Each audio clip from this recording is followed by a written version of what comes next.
আসসালামু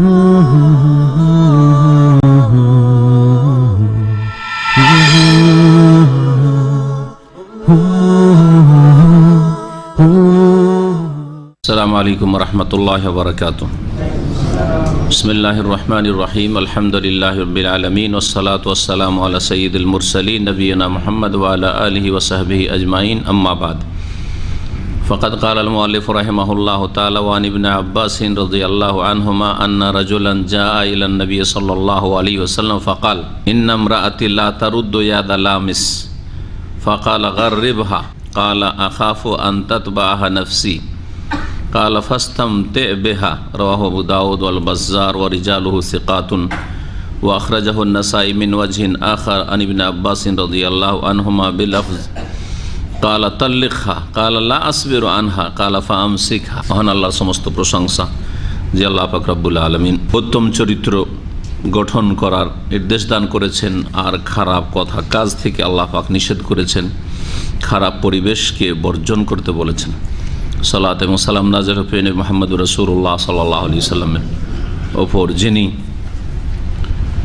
সৎকর্মশীল মুসলিমদেরকে, মুমিনদেরকে ভালো, সতী এবং দিনদার স্ত্রী খোঁজ করতে বলেছেন। ফাজফার বিজাতিদ দ্বীন, তোমরা দিনদার স্ত্রীকে নিয়ে সফল হয়ে যাও।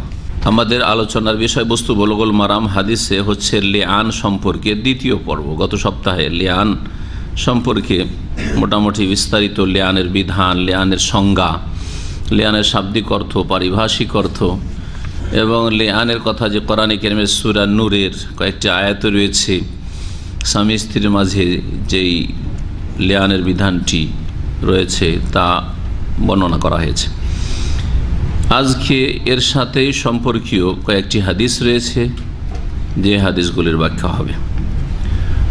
প্রথম হাদিস আব্দুল্লাহ বিন আব্বাস রাদিয়াল্লাহু তাআলা আনহুমা থেকে বর্ণিত। তিনি বলছেন যে আন্না রাজুলান জাআ ইলা নবী সাল্লাল্লাহু আলাইহি সাল্লাম, কোন একজন ব্যক্তি নবী করিম সাল্লাল্লাহু আলাইহি সাল্লামের কাছে আসলো।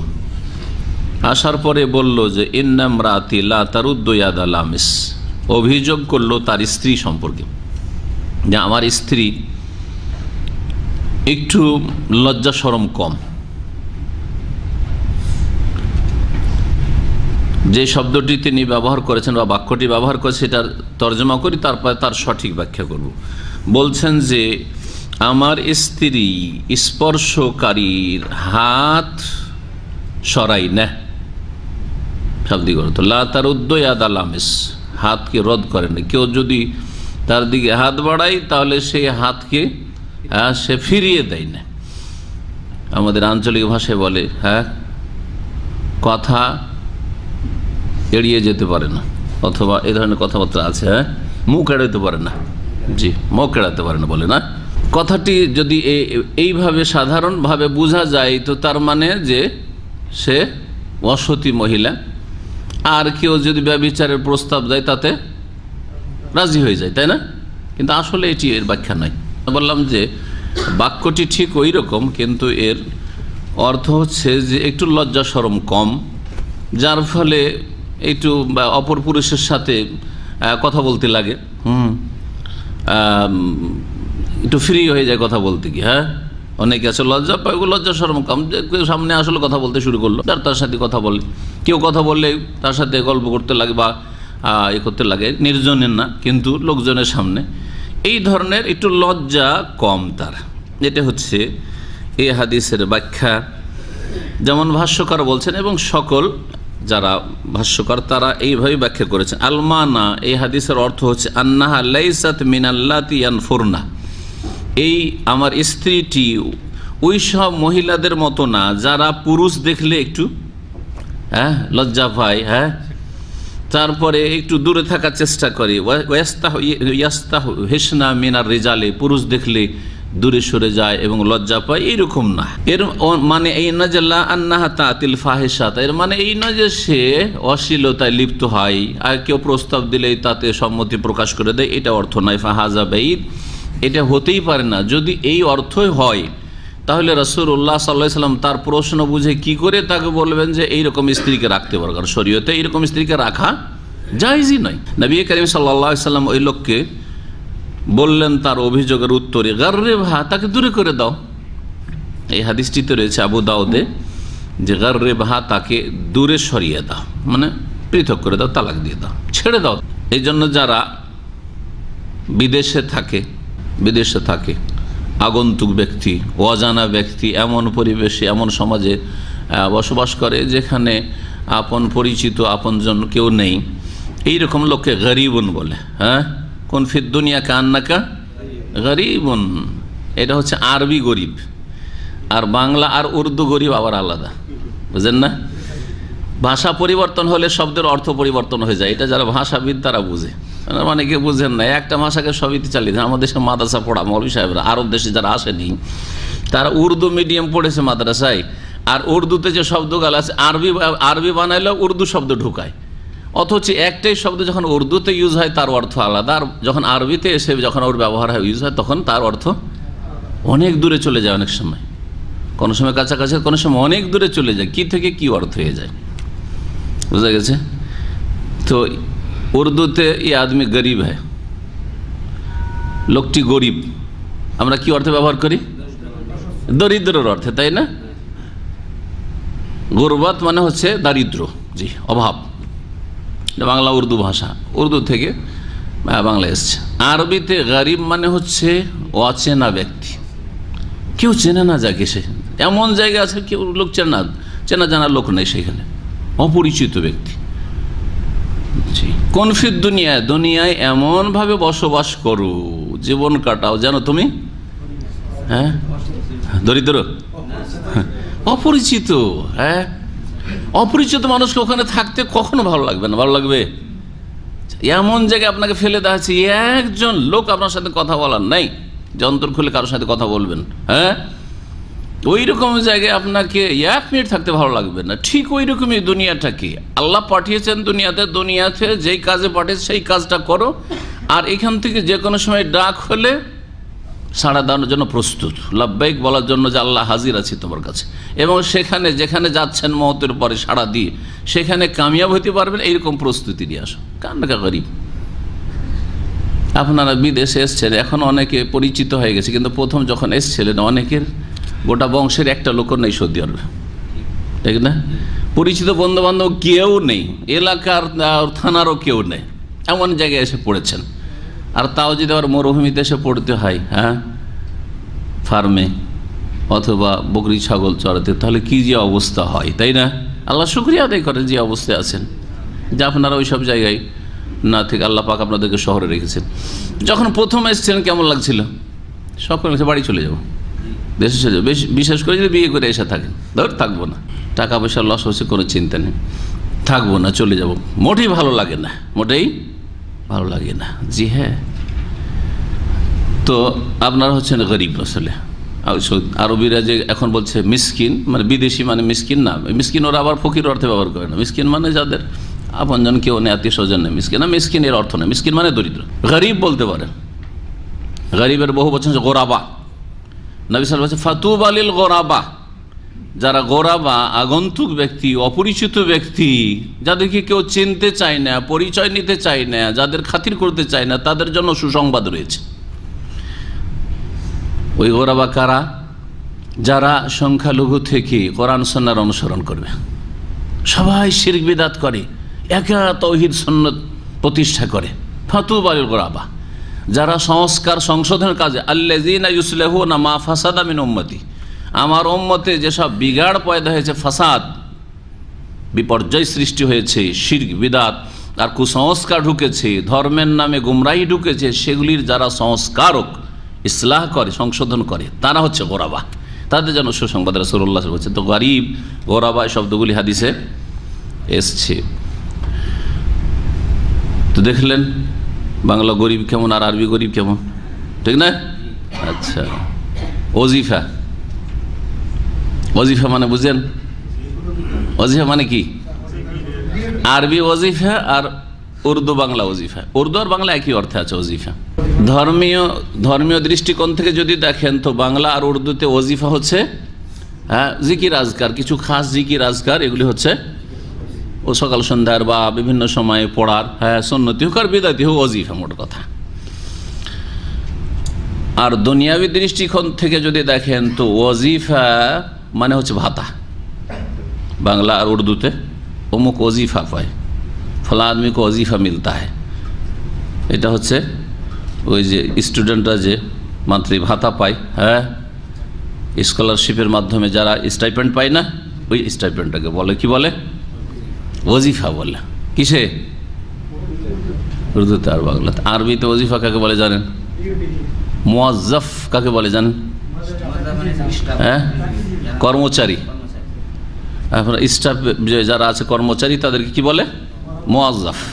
আর মুয়াজ্জাফ ওয়াজিফা থেকে, ওয়াজিফা মানে ওই চাকরি, আর মুয়াজ্জাফ মানে হচ্ছে চাকরিজীবী। কোথায় চাকরিজীবী, হ্যাঁ, আর কোথায় বা কোথায় হচ্ছে ওয়াজিফা মানে চাকরি, আর কোথায় ওয়াজিফা মানে হচ্ছে ওই জিকির আজকার ধর্মীয় যদি অর্থ করেন, আর না হলে ভাতা, স্কুলের ভাতা, সরকারি ভাতা, বা কোনো জায়গায় কেউ ভাতা পাচ্ছে সে অর্থে।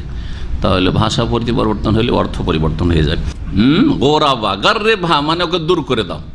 গার্রে ভা মানে দূর করে দাও। তো গরিব যারা, তো গরিব তো আর দূরে থাকে না, যেটা বাংলা গরিব সেটা তো দূরে না, কিন্তু এখানে আরবি গরিব হচ্ছে যে বাড়ি থেকে দূরে চলে গেছে, বংশধর থেকে দূরে চলে গেছে, বন্ধু বান্ধব দেশ থেকে দূরে চলে গেছে, সে হচ্ছে আগন্তুক বা অপরিচিত ব্যক্তি। এই দূরে যাওয়ার অর্থ ঠিক আছে। গার্রে ভা, ওকে দূরে সরিয়ে দাও, তোমার থেকে সরিয়ে দাও তাকে।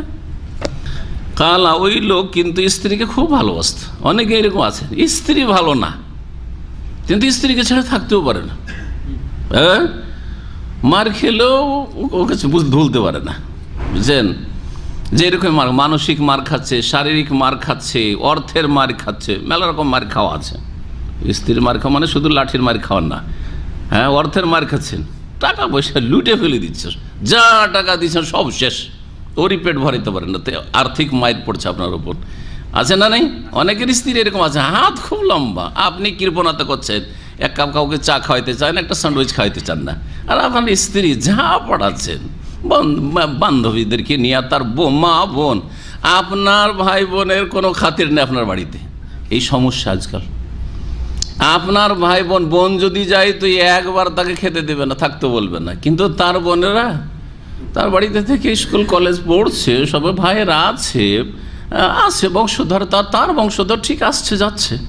এগুলো আপনাকে খোঁজ খবর রাখতে হবে যে আসলে ব্যালেন্সটা ঠিক আছে না নেই, আমার বাপ মার খাতিরটা প্রথম ওইটা ঠিক আছে কি না, আমার ভাই বোনের হক তার ভাই বোনের চাইতে বেশি, সুতরাং সেটা ঠিক আছে কি না, তারপরে তখন তারা। সে যেহেতু খুব স্ত্রীকে ভালোবাসতো, বলছে আখাফু আন তাতবা নাফসি, আমি ভয় করছি যে ওকে তালাক দিয়ে তার পিছনে যেন আমার মন না লেগে যায়, মানে ওকে ছেড়ে থাকতে পারবো না মনে হয়, তালাক দিল ওর পিছনে আবার ছুটলো মনটা, হ্যাঁ, এইরকম আমি আশঙ্কা করছি। কালা, রাসূলুল্লাহ বুঝতে পারলেন যে এই লোক স্ত্রী ছেড়ে থাকতে পারবে না, স্ত্রীর অভিযোগ করছে সংশোধন করার জন্য, কিন্তু ছেড়ে থাকতেও পারবে না। তখন বললেন যে ফাস্তামতে বিহা, তাহলে তার দ্বারা তুমি উপকৃত হও বা লাভবান হও অথবা সম্ভোগ করো, তাহলে মানে তাকে সংসারে রাখো যখন ছেড়ে থাকতে পারবে না। তো হাদিস ইমাম আবু দাউদ বর্ণনা করেছেন, ইমাম বাজ্জার একটি মুসনাদ রয়েছে তাতে রয়েছে, এবং এই হাদিসের রিজাল মানে হচ্ছে বর্ণনাকারীরা, তারা সিকাত নির্ভরযোগ্য। হাদিসটি সহিহ। ইমাম নাসাই অন্য একটি সূত্রে আব্দুল্লাহ বিন আব্বাস রাদিয়াল্লাহু তাআলা আনহুমা থেকে বর্ণনা করেছেন, তার কিছু বাক্যে পার্থক্য রয়েছে। আগের হাদিসে রয়েছে যখন অভিযোগ করলো ওই ব্যক্তি, তখন রাসূলুল্লাহ সাল্লাল্লাহু আলাইহি ওয়াসাল্লাম বলেছেন যে তাকে দূরে সরিয়ে দাও, তাই না? এই হাদিস আছে তাল্লিখা, ওকে তালাক দিয়ে দাও, গার্রে ভার জায়গায় রয়েছে, ছেড়ে দাও, তালাক দিয়ে দাও তাকে। তারপরে তখন ওই লোক বলেছিল লা আসবিরু আনহা, ওকে ছেড়ে তো আমি ধৈর্য ধরে থাকতে পারবো না, ওকে যদি তালাক দিয়ে দিই তো আমি ধৈর্য ধরতে পারবো না, ধৈর্য হারা হয়ে যাব। কালা, তখন রাসূলুল্লাহ সাল্লাল্লাহু আলাইহি ওয়াসাল্লাম বলেছেন ফাআমসিকহা, তাহলে তাকে নিজের বিবাহ বন্ধনে রাখো বাড়িতে, সংশোধন করার চেষ্টা করো। আর স্ত্রী জাতি হচ্ছে বাঁকা, এ বক্রতা বিভিন্ন রকমের আছে, কারো কথার বক্রতা আছে, কারো চালচলনের বক্রতা আছে, কারো একটু বেহায়া থাকার বক্রতা আছে, বিভিন্ন রকমের বক্রতা আছে। সেই বাঁকা হাড্ডিকে সোজা করার ভালো পন্থাই, উত্তম তরিকায় চেষ্টা করতে হবে। যদি রাতারাতি দ্রুত যদি সেটা সোজা করতে চান তাহলে সেটা ভেঙে যাবে। ওয়াকাসরোহা তালাকোহা, নবী সাল্লাল্লাহু আলাইহি ওয়াসাল্লাম বলেছেন যে আর ওই মাকা হাড্ডি ভেঙে যাওয়া হচ্ছে তালাক হয়ে যাওয়া। তাহলে সে আপনার কাছে টিকতে পারবে না, আর আপনিও তাকে তারও ক্ষতি হবে, আপনারও ক্ষয়ক্ষতি হবে হয়তো, বিশেষ করে ছেলে মেয়ে হয়ে গেলে ছেলে মেয়েদেরও ক্ষতি। এই হাদিস থেকে যে বিষয়গুলি আমরা বুঝতে পারলাম তার একটি হচ্ছে যে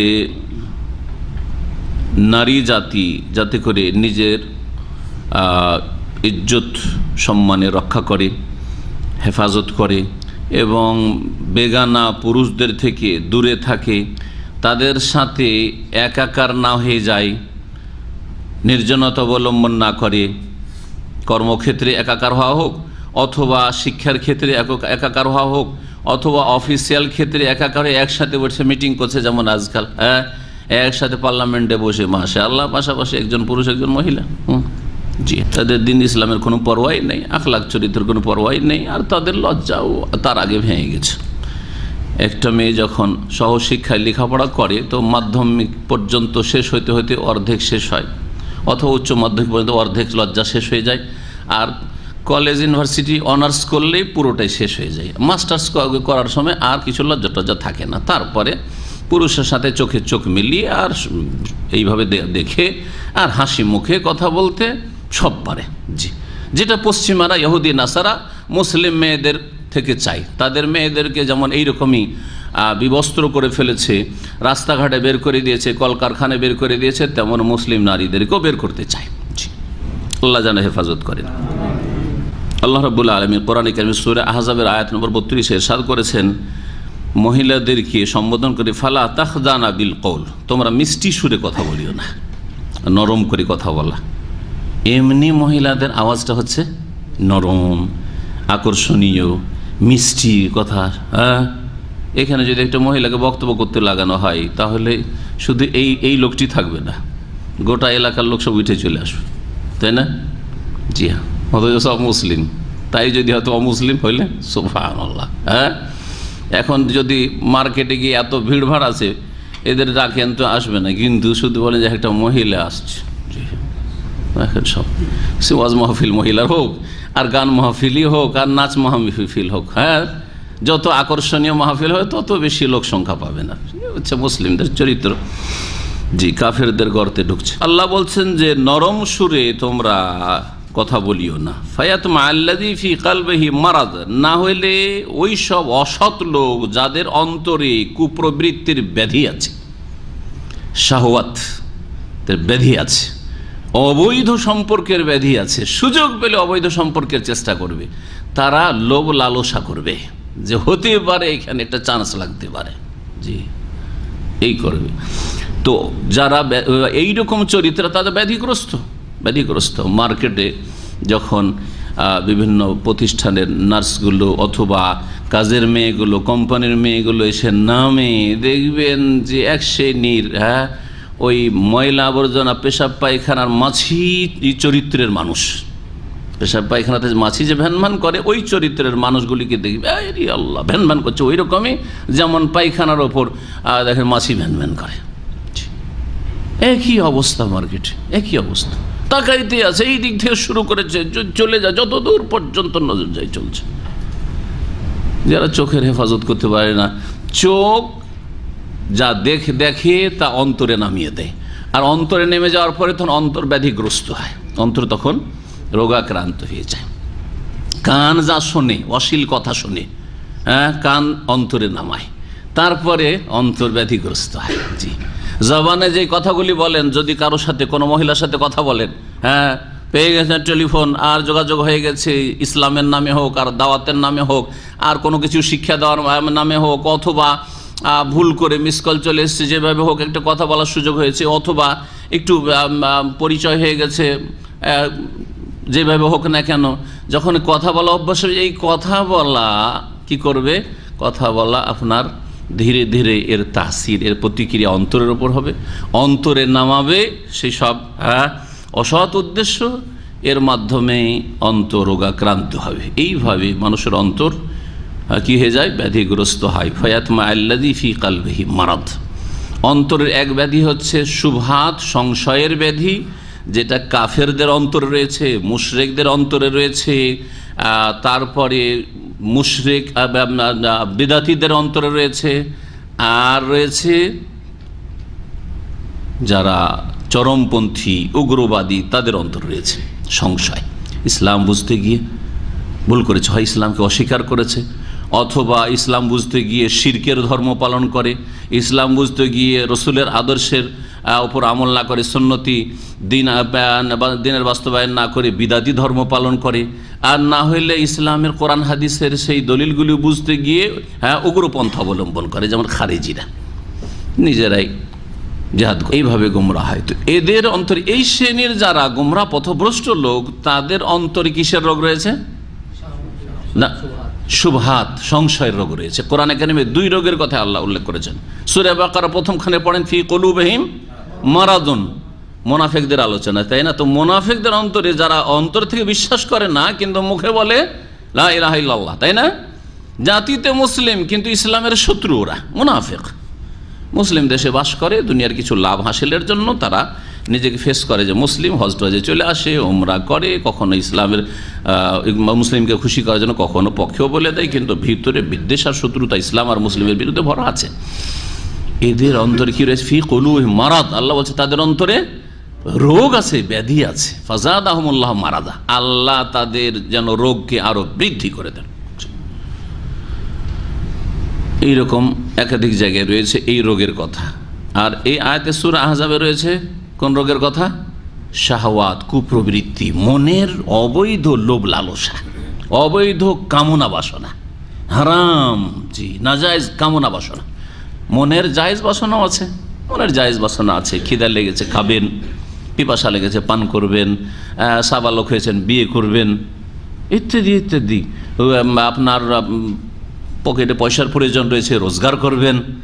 তো এগুলি হচ্ছে শাহওয়াত, মনের চাহিদা। শাহওয়াত মানে মনের চাহিদা, কামনা বাসনা। তো মনের বৈধ কামনা বাসনা রয়েছে, তার একটা হুদুদ সীমানা রয়েছে, আল্লাহ পাক সেটাকে হুদুদুল্লাহ বলেছেন। জি, আর সীমানা করে গিয়ে, সীমানার পরোয়া না করিয়ে নিজের শাহওয়াত পুরা করা কুপ্রবৃত্তির অনুসরণ, কুপ্রবৃত্তির অনুসরণ, এটা হচ্ছে অন্তরের আরেকটি। এই হাদিস যেমন একজন মুসলিম নারীকে লজ্জার সাথে আর লজ্জাস্থানের হেফাজতের সাথে আর অপর পুরুষ থেকে দূরে থাকতে বলছে, এই শিক্ষা দেয়, ঠিক তেমনি পুরুষদেরকেও শিক্ষা দেয় যে পুরুষের উপর ফরজ যে তার স্ত্রী, তার যদি মেয়ে থাকে, সাবালিকা, বোন থাকে, মা আছে, খালা আছে, যারা তার অধীনে বা তার সাথে সংশ্লিষ্ট নারীরা আছে, তাদের মান ইজ্জতের হেফাজত করে তাদেরকে অপর পুরুষের সাথে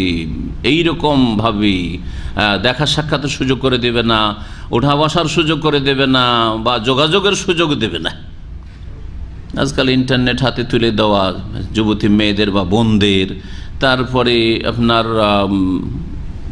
কম্পিউটার, ল্যাপটপ, মোবাইল দামি দামি দিয়ে দেওয়া, দিয়ে দিয়েছেন, সে তার ইচ্ছা মতো কল করছে, কোথায় কল করে, কার কল রিসিভ করে, এসব কোনো খবর রাখেন না। এটা আপনার চরিত্রহীনতার প্রমাণ, আপনার দায়িত্বহীনতার প্রমাণ, আপনি যে দায়ুসের প্রমাণ। যদি জরুরি হয় একান্ত যে বাইরে যাচ্ছে সুতরাং মোবাইল রাখতে হবে, তাহলে সে মোবাইলটাকে কিছে রাখতে হবে, রাকাবা, পর্যবেক্ষণে রাখতে হবে। আর না হলে আপনার মোবাইল থেকে কথা বলবে, আপনার স্ত্রীর মোবাইল থেকে কথা বলবে, একটি মোবাইল থাকে বাড়িতে, কমন মোবাইল থাকবে যেটা দিয়ে সকলে কথা বলবে, আপনার মেয়ে, আপনার বোন যারা আছে কথা বলবে। জি, তাতে বোঝা যাবে। ইন্টারনেট যদি ব্যবহার করতে হয় খোলা জায়গা, ওলামারা বলছেন আজকাল, কারণ ইন্টারনেটের যুগে ওলামাদের এইসব দিক নির্দেশনা, ইন্টারনেট ব্যবহার করতে হইতে পারে, আপনার বোনকে, আপনার মাকে, আপনার স্ত্রী ব্যবহার করতে হইতে পারে, খোলা জায়গায় ব্যবহার করবে, সকলের সামনে ব্যবহার করবে। আপনার হলে রাখা আছে ধরেন, এমন নয় যে পার্সোনাল রুমে, বেডরুমে যেখানে ঘুমায় আপনি ঘুমিয়ে গেছেন, ভাবছেন আমার মেয়েও ঘুমাচ্ছে, আমার বোনও ঘুমাচ্ছে, হ্যাঁ না, সারা রাত ইন্টারনেট নিয়ে বসে আছে, খবর রাখেন না। যেমন আপনি উঠেছেন, বুঝতে চট করে শুয়ে গেছে, হ্যাঁ ঘুমাচ্ছে, হয়তো হচ্ছে এগুলো। জি, সুতরাং তাদের রুমে ইন্টারনেট ফ্যাসিলিটি দেওয়া জায়েজ নয়। এইসব বিষয়গুলি জরুরি যে আপনি একজন অভিভাবক হিসাবে, একজন পুরুষ হিসাবে আপনার অধীনে আপনার দায়িত্বে যেসব মেয়েরা আছে, নারীরা আছে, তাদের ইজ্জতের হেফাজতের চেষ্টা করবেন, তাদেরকে অপর পুরুষ থেকে দূরে রাখার চেষ্টা করবেন এবং সন্দেহের জায়গা থেকে দূরে রাখবেন। অনেক সময় সন্দেহের জায়গায় আপনার মেয়ে অথবা আপনার বোন বা আপনার স্ত্রী ওই রকম নয়, কিন্তু লোকেরা সন্দেহ করবে, লোকেরা সন্দেহ করবে, এইরকম জায়গা থেকেও দূরে রাখতে হবে। রাসূলুল্লাহ সাল্লাল্লাহু আলাইহি ওয়াসাল্লাম ইতিকাফ অবস্থায় ছিলেন, সহিহ বুখারীর ঘটনা। আর সাফিয়া রাদিয়াল্লাহু তাআলা নবী করিম সাল্লাল্লাহু আলাইহি ওয়াসাল্লামের সাথে সাক্ষাতে দেখা সাক্ষাতের জন্য গেছেন। ইতিকাফ অবস্থায় স্ত্রী মসজিদে যেতে পারে দেখা সাক্ষাতের জন্য, এমনি কথা বলবেন, খোঁজ খবর নেবেন। তারপর ওখান থেকে যখন বাড়িতে রাতে চলে আসছেন, তখন নবী সাল্লাল্লাহু আলাইহি ওয়াসাল্লাম বাড়িতে এগিয়ে দেওয়ার জন্য মসজিদ থেকে বেরিয়ে এসেছেন, এটাও জায়েজ জানতে পারলাম। এগিয়ে রাস্তা দিয়ে আসছেন তো দুইজন সাহাবীকে দেখছেন যে ওরাও রাস্তা দিয়ে হেঁটে যাচ্ছে, একটু অন্ধকার অন্ধকার ভাবে আছে। তো ওই সময় রাসূলুল্লাহ সাল্লাল্লাহু আলাইহি ওয়াসাল্লাম বলছেন, দেখো থামো থামো। ওরা দেখে নবী সাল্লাল্লাহু আলাইহি ওয়াসাল্লামকে এবং তার বিবিকে দেখে তখন টান দিয়েছে, লজ্জা লেগেছে একটু যে নবী সাল্লাল্লাহু আলাইহি ওয়াসাল্লাম তার স্ত্রীর সাথে আছেন, আমরা একটু পালাই এখান থেকে। একটু দ্রুত যখন হাঁটতে লেগেছে বলছে, দেখো থামো থামো, তোমরা এই তো তাড়াতাড়ি পালিয়ে যেও না, শোনো ইন্নাহা সাফিয়া, এটা কিন্তু আমার স্ত্রী সাফিয়া। কেন? এখান থেকে কি শিখালেন রাসূলুল্লাহ সাল্লাল্লাহু আলাইহি ওয়াসাল্লাম? সন্দেহের ঊর্ধ্বে থাকতে হবে। আপনিও সন্দেহের ঊর্ধ্বে থাকবেন, লোকে যেন সন্দেহ, কোনো কাজ করলেন না আসামি হয়ে গেলেন, অভিযুক্ত হয়ে গেলেন, এইরকম নয়। আপনার স্ত্রী ভালো, কিন্তু লোকেরা সমালোচনা করা শুরু করলো, ঠিক না? না, এরকম নয়।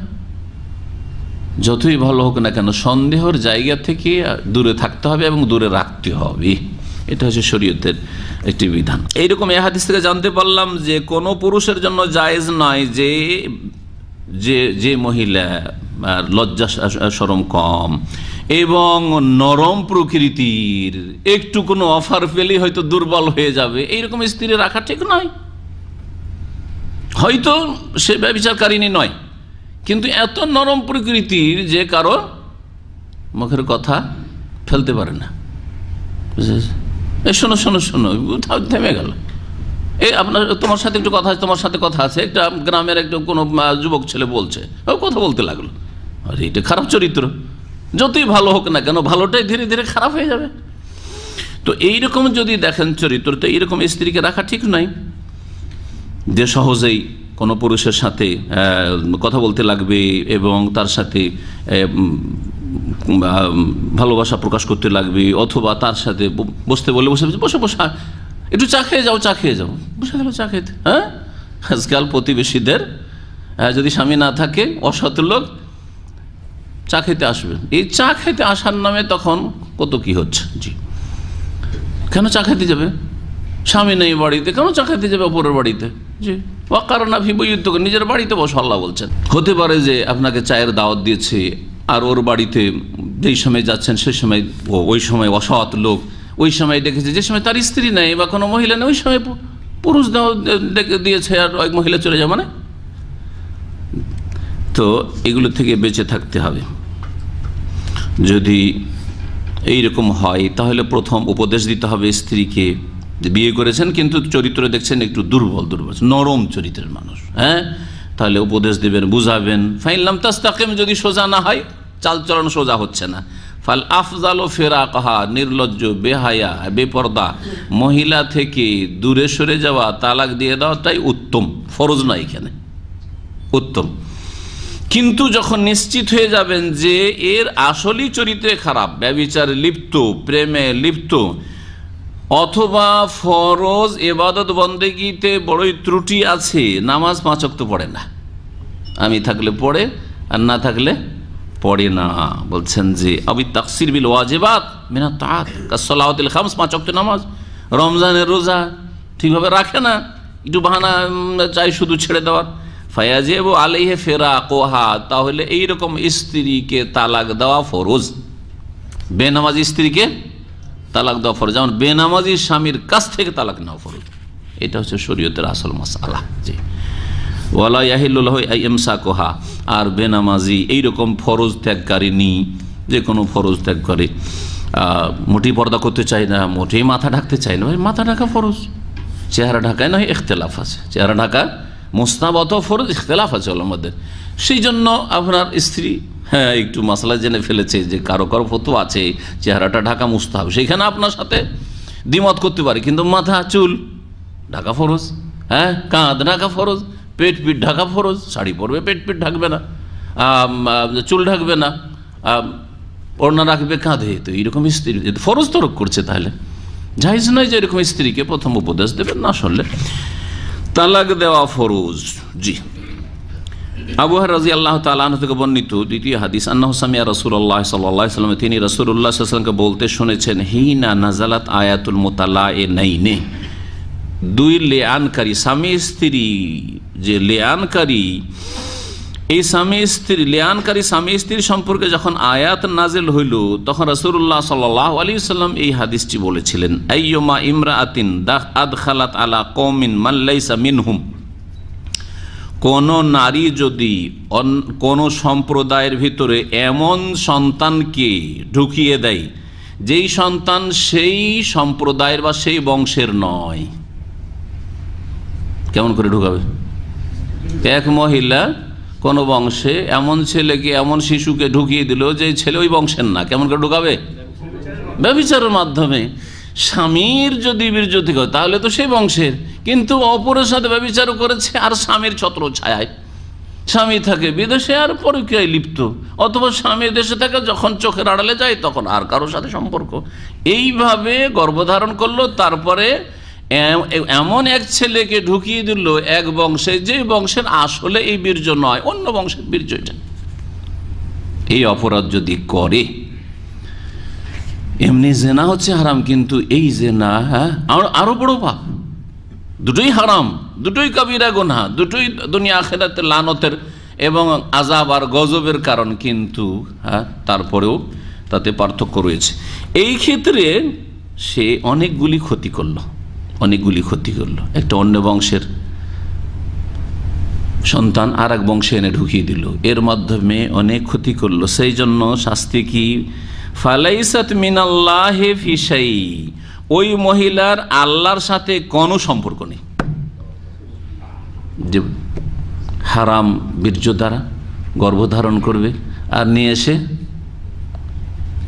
নিজের স্বামীর বংশে সন্তান ঢুকিয়ে দিল, ছেলে মেয়ে ঢুকিয়ে দিল, আল্লাহর সাথে কোনো সম্পর্ক নেই। এইরকমই যারা আজকাল এই যে টিউবের বাচ্চা, কি বলছে, টেস্ট টিউবে যে বাচ্চা নিচ্ছে, এর অধিকাংশই সন্দেহপূর্ণ। সন্দেহপূর্ণ। কারণ যারা সেখানে মেডিকেল ডিপার্টমেন্টে থাকে তারা আল্লাহ ভীরু নয়, আল্লাহকে ভয় করে না। যদিও বলে যে আপনার স্বামীর বীর্য নিয়ে করা হবে, নিশ্চয়তা কোথায়? আর সাধারণত এগুলো করেই না। কোন একটা বীর্য হইলে বাচ্চা ধরিয়ে দিতে হবে, কারণ আমাদেরকে সফলতা দেখাইতে হবে। সফলতা দেখিয়ে দিলে তখন এক কাস্টমার আরো বহু কাস্টমারকে নিয়ে আসবে। জি, এগুলি হচ্ছে, যার ফলে এটা জায়েজ নয়। এই সম্পর্কে বিস্তারিত একটা লেকচারে, এই বুলুগুল মারাম আলোচনায় অনেকগুলি 8টি হয়তো তরিকা, তার মধ্যে 1-2টি শুধু জায়েজ আছে, তারপরও এতে সতর্কতা অবলম্বন করে না করে ভালো।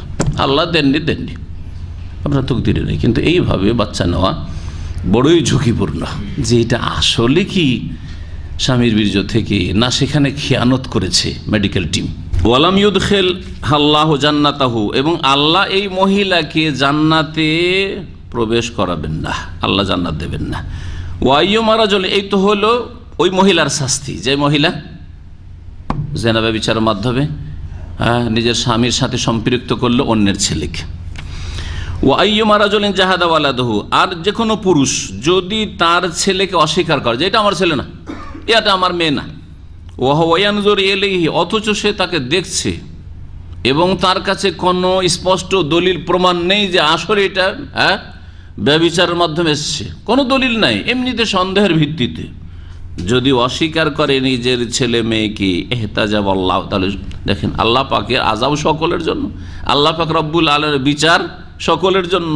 যেমন নারীর শাস্তির কথা বলা হয়, তেমন পুরুষের শাস্তির কথা শুন। ইহতাজাব আল্লাহ আনহু, আল্লাহ রব্বুল আলামিন তার থেকে আড়ে হয়ে যাবেন, মানে আল্লাহ রব্বুল আলামিন তাকে দেখা দেবেন না, তার উপর রহমত করবেন না, তার দিকে তাকাবেন না, জি, তাকে জান্নাত দেবেন না। ওয়াফাদাহু আলা রুউসিল আউয়ালিন ওয়াল আখিরিন, আর প্রথম যুগের আর পরবর্তী যুগের সকল মানবের সামনে, সকল মানুষ যে হাসরের মাঠে থাকবে, আদম আলাইহিস সালাম থেকে শুরু করে আউয়ালিন, আর যারা এখনো আসেনি আসবে আখিরিন, সমস্ত মানুষের সামনে ওই পুরুষকে আল্লাহ পাক লাঞ্ছিত, অপদস্থ করবেন, অপমান করবেন। যেমন সে লাঞ্ছিত করেছে তার স্ত্রীকে, স্ত্রীর বাপ মাকে, স্ত্রীর ভাই বোনকে লাঞ্ছিত করেনি? এই অস্বীকার মাধ্যমে এলাকাতে কি হয়েছে, ছড়িয়ে গেছে যে অমুক মহিলা কি চরিত্রহীনা, কোথা থেকে অবৈধ সন্তান নিয়েছে, পরকীয়ায় লিপ্ত হয়েছে, এই জন্য তার স্বামী তাকে তালাক দিয়ে দিয়েছে। আসলে এরকম করে নাই, যার ফলে মহিলার তো মান ইজ্জত গেল, তার গোটা বংশধরের বাপ মা আত্মীয় স্বজন বংশধর সকলে মান সম্মান মাটিতে মিশে গেল। যখন এদের মান সম্মানকে নষ্ট করলো দুনিয়াতে, আল্লাহ পাক তার মান সম্মানকে ধ্বংস করবেন, নষ্ট করবেন আখিরাতে সকল মানুষের সামনে তাকে লাঞ্ছিত করবেন। আল জাযাউ মিন জিনসিল আমাল, এখান থেকে একটি কায়দা, আরবির কায়দা রয়েছে ফিকহের, আল জাযাউ মিন জিনসিল আমাল, বদলা হয় কর্ম অনুযায়ী, যেমন কর্ম হয় তেমন তার প্রতিদান বদলা হয়। তো এ যেহেতু কাউকে লাঞ্ছিত করেছিল, আল্লাহ পাক তাকে আখিরাতে লাঞ্ছিত করবেন। আখরাজাহু আবু দাউদ ওয়ান নাসাই, ইমাম আবু দাউদ, নাসাই, ইবনে মাজাহ হাদিসটি বর্ণনা করেছেন এবং ইমাম ইবনে হিব্বান হাদিসটিকে সহিহ বলেছেন। হাদিসটি মুহাদ্দিসিনদের নিকটে হাসান। এই হাদিস আর সামনে আরেকটি হাদিস আসছে, দুটোর মাসাইলগুলি একই রকম, সেজন্য সেই হাদিসটা তরজমা করে দিয়ে তারপর তখন মাসাইল আলোচনা। ওয়ান উমারা রাদিয়াল্লাহু আনহু কাল মান আকাররা বিওয়ালাদিহি তারফাত আইন ফালাইসা লাহু আন ইয়ানফিয়াহু, আখরাজাহুল বাইহাকী ওয়া হুয়া হাসানুন মাওকুফ। উমর রাদিয়াল্লাহু তাআলা আমিরুল মুমিনিন, দ্বিতীয় খলিফা, তিনি বর্ণনা করছেন, তাঁর উক্তি এটি হাদিস মওকুফ, রাসূলুল্লাহ সাল্লাল্লাহু আলাইহি ওয়াসাল্লাম উক্তি না, তাঁর উক্তি। কি বলছেন? মান আকাররা বিওয়ালাদিহি, কেউ যদি নিজের সন্তান সন্ততিকে, ওয়ালাদ মানে ছেলে মেয়ে দুটোই সামনে, ছেলে সন্তান মেয়ে সন্তান, স্বীকার করে যে এটা আমার ছেলে, মেনে নিল, প্রথম যখন ছেলে মেয়ে ভূমিষ্ঠ হলো প্রথম মেনে নিল, কতক্ষণ? তার ফাত আইন, চোখের পলক মারার সমান মুহূর্ত মেনে নিয়েছে, নীরবতার মাধ্যমে অথবা কথায়, মুখের কথায় মেনে নিয়েছে যে এটা আমার ছেলে। একবার যদি মেনে নেয়, ফালাইসা লাহু আন ইয়ানফিয়াহু, তাহলে তার অধিকার নেই সেটা অস্বীকার করার। একবার যদি স্বীকার করে নেই এক মুহূর্তের জন্য যে এটা আমারই ছেলে, এটা আমারই মেয়ে, পরে কি হয়েছে না হয়েছে, যে কোনো উদ্দেশ্যে হোক না কেন, পরে বলছে যে না এটা আমার ছেলে না, আদালতে কেস গেল, ইসলামিক আদালতে বিচার, কি হবে? মানা যাবে এই লোকের কথা? মানা যাবে না, কারণ সে এবার স্বীকার করেছে। কিন্তু এই কথা যদি সে স্বীকার করে, সে যদি বলে না আমি বলিনি, তখন সাক্ষীর প্রয়োজন হবে, সাক্ষীর প্রয়োজন হবে। সাক্ষী যদি না থাকে তাহলে কসম, যেমন হাদিসে রয়েছে। এই হাদিসটি ইমাম বাইহাকী বর্ণনা করেছেন, হাদিসটির সনদ হচ্ছে হাসান, আর এটি হচ্ছে উমর রাদিয়াল্লাহু তাআলা উক্তি, এজন্য এই হাদিসটি হচ্ছে মওকুফ হাদিস। মওকুফ, সাহাবীদের কথা কাজকে মওকুফ বলা হয়। এই হাদিস দুটি যে আমরা আলোচনা করলাম, আগের হাদিসটিতে যদি মহিলা অন্য বংশের বীর্য দিয়ে বাচ্চা নিয়ে আসে একটি বিষয় ছিল, আর একটা হচ্ছে যে কোনো পুরুষ যদি ছেলেকে অস্বীকার করে সন্দেহের ভিত্তিতে, অনুমান ভিত্তিক, কোনো দলিল প্রমাণ ছাড়া, তাহলে তার শাস্তির কথা। আর একবার যদি স্বীকার করে নাই তাহলে আর অস্বীকার করতে পারবেন না। এই বিষয়গুলি পড়লাম, এগুলো থেকে বেশ কিছু মাসাইল জানা যায়, দু একটি আলোচনা করা যাক। শরীয়ত সবসময়, দ্বীন ইসলাম মানুষের বংশের সুরক্ষা করতে চায়, যাতে বংশ সুরক্ষিত থাকে, এমন লোক আপনার বংশে ঢুকে না পড়ে যে আপনার বংশের না। আপনার বংশে যেমন অন্য কোনো বংশের কেউ ঢুকে না পড়ে, ঠিক তেমনি আপনিও কারো বংশে ঢুকাবেন না। আপনি কি চান যে আপনার বংশে এরকম হোক, কেলেঙ্কারি হোক, যে অন্য বংশের বীর্য দিয়ে কোনো ছেলে ঢুকুক? কখনো বরদাস্ত করবেন না এটা। যখন আপনি এটা মেনে নিতে চান না, তাহলে আপনার বংশের লোকের চরিত্র কি করে এরকম হইতে পারে? যখন বংশের সুরক্ষা করতে চায় শরীয়ত, এবং যেসব ছেলেমেয়েরা জন্মিবে, আসল হচ্ছে যে এদের সম্পর্ক বাবা মায়ের সাথে, আসল হচ্ছে যে তারা, তাদের বংশ প্রমাণিত যে এই বংশেরই। আল্লাহ রাব্বুল আলামিন সূরা হুজরাতের আয়াত নম্বর 13-তে এই বংশ সম্পর্কে উল্লেখ করেছেন, ইয়া আইয়ুহান নাস, হে মানব সকল, ইন্না খালাকনাকুম মিন যাকারিন ওয়া উনসা, নিশ্চয় আমি তোমাদেরকে সৃষ্টি করেছি এক পুরুষ এবং এক নারী, আদম এবং হাওয়া থেকে। এইরকমই বাপ আর মা, এই দুজনের মাধ্যমে সকলেই পৃথিবীতে জন্মেছেন। ওয়াজআলনাকুম শুউবান ওয়া কাবায়লা, এবং তোমাদেরকে আমি বিভক্ত করেছি বিভিন্ন জাতি এবং বংশে। শাবের বহুবচন শৌব, শাব মানে হচ্ছে জাতি, আর কাবাইল কাবিলাতুন বহুবচন মানে বংশ বা গোত্র। বিভিন্ন জাতি এবং গোত্র বংশে আল্লাহ পাক বিভক্ত করেছেন, ভাগ বন্টন করেছেন। তার কিসের জন্য? এরা হচ্ছে কোরাইশ বংশ, এরা হচ্ছে আরব জাতি, এরা হচ্ছে এশিয়ান জাতি, এরা হচ্ছে ইউরোপিয়ান জাতি, এরা হচ্ছে আফ্রিকান জাতি। এই যে আল্লাহ পাক রব্বুল আলমিনের ভাগ বন্টন, এটা কিসের জন্য? লিতাফাদালু, শ্রেষ্ঠত্ব অর্জন করার জন্য না, এই কথা বলেননি আল্লাহ। শ্রেষ্ঠত্বের জন্য যে সাদা চামড়া হলে শ্রেষ্ঠ, কখনো না। আরবিয়ান হলে শ্রেষ্ঠ না। আপনাদের সভ্যতা খুব প্রাচীন, সেই জন্য শ্রেষ্ঠ, অনেকে এরকম দাবি করে। ভারতের সভ্যতা হচ্ছে প্রাচীন সভ্যতা ইত্যাদি, এক এক জাতির এক এক রকমের দাবি, ওর মাধ্যমে সে শ্রেষ্ঠত্ব দেখাতে চায়। জি, আমরা বাঙালি জাতি, তখন তারা নিজেদেরকে শ্রেষ্ঠ করার জন্য তারা তাদের তরিকা খুঁজবে। আর যে উর্দু ভাষা, আমরা হচ্ছে শ্রেষ্ঠ, পাকিস্তানি না, এইসবের জন্য আল্লাহ পয়দা করেননি। বিভিন্ন জাতিতে আল্লাহ যে বিভক্ত করেছেন, কিসের জন্য? লিতারাফু, শুধুমাত্র পরিচিতির জন্য, পরিচয়ের জন্য, যে আপনি পরিচিত হতে পারেন আপনি কোথাকার লোক এবং কোন বংশের লোক। এশিয়ার লোক না, আফ্রিকার লোক না, অস্ট্রেলিয়ার লোক না, আপনি অন্য কোনো দেশের লোক, আর তারপরে কোন ভাষাভাষী, এটা শুধু তার পরিচিতির জন্য। পরিচিতি ছাড়া ভাষার ভিত্তিতে আর রঙের ভিত্তিতে অথবা এলাকার ভিত্তিতে, দেশের ভিত্তিতে, নাগরিকত্ব পাসপোর্টের ভিত্তিতে কোনো রকমের শ্রেষ্ঠত্ব নেই। আজকাল মানুষের কাছে পাসপোর্টের ভিত্তিতে শ্রেষ্ঠত্ব হয়েছে। সুবহানাল্লাহ, পাসপোর্ট, এই পাসপোর্টটার 1 পয়সা মূল্য আছে মওতের পরে। আমি মাঝে মাঝে বলি যে একজন রাজা, রাষ্ট্রপতি, প্রধানমন্ত্রী যখন মৃত্যুবরণ করবে, তারপরে যদি তার পাসপোর্টটা বলছে 4 আনা পয়সা দিয়ে দাও, বিক্রি করব, কেউ নেবে? নেবেন? কেউ নেবেন না, কেউ নেবেন না, কোনো মূল্য নেই। আসল মূল্য আছে মওতের পরে ঈমান এবং আমলের। কে আল্লাহর কাছে ঈমান এবং নেক আমল নিয়ে যেতে পেরেছে, এটা হচ্ছে আসল মূল্য। সুতরাং এই নাগরিকত্বের, আমার কাছে তো অনেকে বলে যে আমি অমুক দেশের, এতে আমাকে একটু কোন রকম লাগে না যে অমুক দেশের আর তমুক দেশের, কিছু লাগে না। কিন্তু অনেক আছে, এই লোক আমেরিকান, ভাই আমেরিকান পাসপোর্ট হোল্ডার, বাংলাদেশি কিন্তু বাংলাদেশি না, আমেরিকান পাসপোর্ট, এ বাংলাদেশি অরিজিন, কিন্তু এ হচ্ছে এর ইউকে পাসপোর্ট। কোনো মূল্য নেই, কোনো মূল্য নেই। জি, সৌদি পাসপোর্ট, কোনো মূল্য নেই। কিসের মূল্য আছে? কোনো মূল্য নেই। লিতাআরাফু, শুধু পরিচিতির জন্য এটা। জি, ইন্না আকরামাকুম ইনদাল্লাহি আতকাকুম, নিশ্চয়ই তোমাদের মধ্যে বেশি সম্মানিত কে? যে যত বেশি আল্লাহর, যে যত বেশি পাপ মুক্ত। আতকাকুম, যত বেশি সংযত, যত বেশি পাপ মুক্ত, যত বেশি সৎ, সে আল্লাহর কাছে সম্মানিত। এই হাদিসগুলি থেকে আরো যা, এই হাদিসের সাথে আরেকটি হাদিস মিলিয়ে দিয়ে একটি হাদিস রয়েছে, লান আল্লাহ মান ইনতাসাবা ইলা গায়রি আবিহি, আল্লাহর অভিসম্পদ হবে ওই ব্যক্তির ওপর যে নিজের বাপ ছাড়া অন্যের সাথে নিজেকে সম্পৃক্ত করবে। নিজের বাপ ছাড়া অন্যের সাথে নিজেকে সম্পৃক্ত করবে। হয়তো ছেলে বড় হয়েছে, ছেলে বড় হওয়ার পরে দেখছে বাপ আমার চাষি।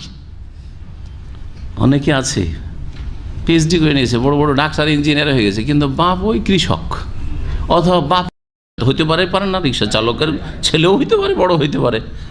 ছেলে মন্ত্রী মিনিস্টার হয়ে গেছে, আর বাপ ছেলে একেবারে হইতে পারে কোনো।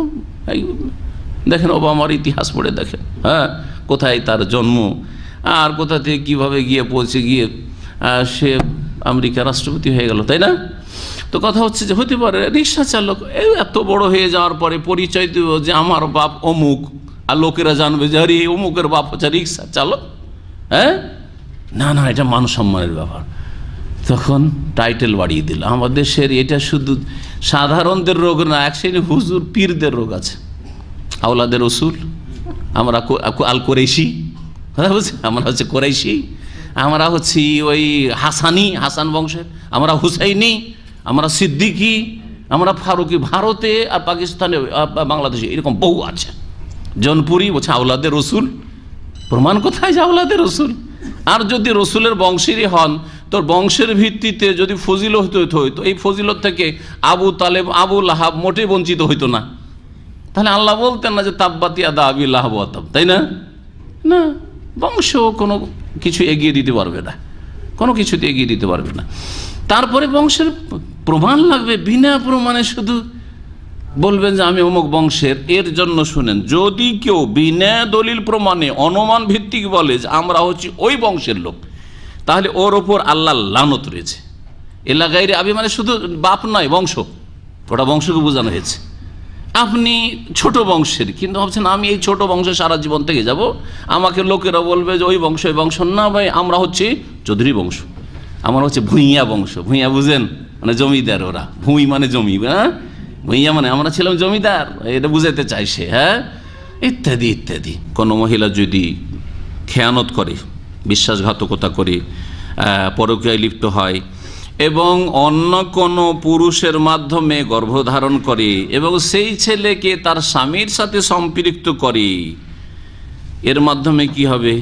ছেলেটা তার স্বামীর বলে সাব্যস্ত হয়ে গেল, আর এমন হয়ে গেল যে সেটা ওই বংশের হলো না, হলো না। ওই লোকের জমি জায়গায় ধন সম্পদে এই ছেলেটা ভাগ পেল না, পেল না, একটা অপরাধ, একটা অপরাধ।